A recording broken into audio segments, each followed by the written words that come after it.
If you're considering buying or selling a beach house here on the Outer Banks, then you need to know about prorations. They can shift your bottom line by thousands of dollars at closing. So let's talk about what they are and what you should be paying attention to.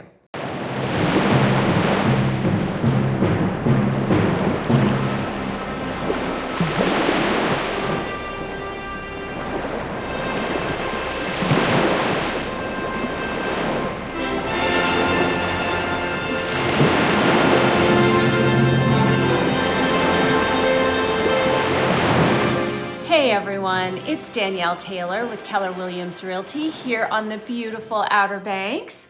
And today we're breaking down one of the most common and most confusing parts of closing, prorations.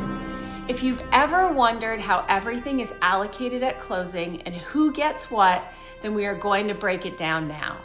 So what are prorations? Prorations are simply a way to fairly divide expenses between the buyer and the seller based on the day the property changes hands. Think of it like this. Whoever owns the home is responsible for the costs for the days they own it.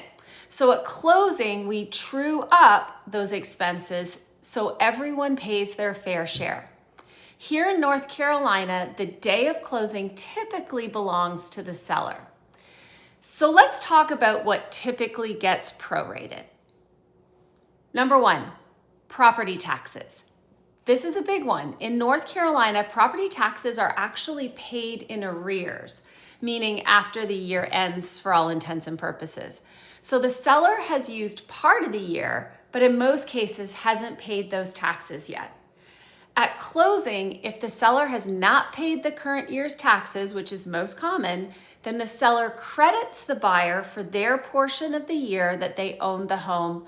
If the seller has by chance paid the current year's taxes, then the buyer would credit the seller for their portion of the year at closing.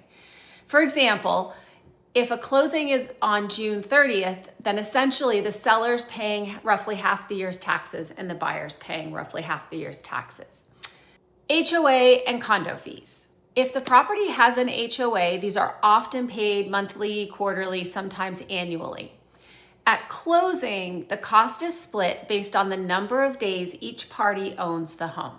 All monies for rents occurring on or before the day of closing belong to the seller in North Carolina. This includes any deposits received. The buyer will receive credit for any monies received for the rental periods that occur after closing and will receive actual rents and monies as those rental periods occur. Often, this is seen on the seller side of the closing statement as a debit for any monies received for rental companies for rents that occur after closing, and then it's returned to the rental company who distributes it to the new buyer's account. So that can make a really big difference on your bottom line. So what doesn't get prorated? Let's talk a little bit about that. So firstly, utilities. Usually what happens is these are typically transferred from the seller's name into the buyer's name at closing. Final bills are handled directly between the seller and the utility provider. Homeowners insurance. This is not prorated. It gets canceled by the seller and the buyer purchases a new policy that goes into effect at closing. There's no prorations. Loan payments. Sorry, sellers, you don't get to share your cost in the mortgage. Your mortgage will be paid off in full at closing, and the buyer will be securing their own financing or obviously closing with cash.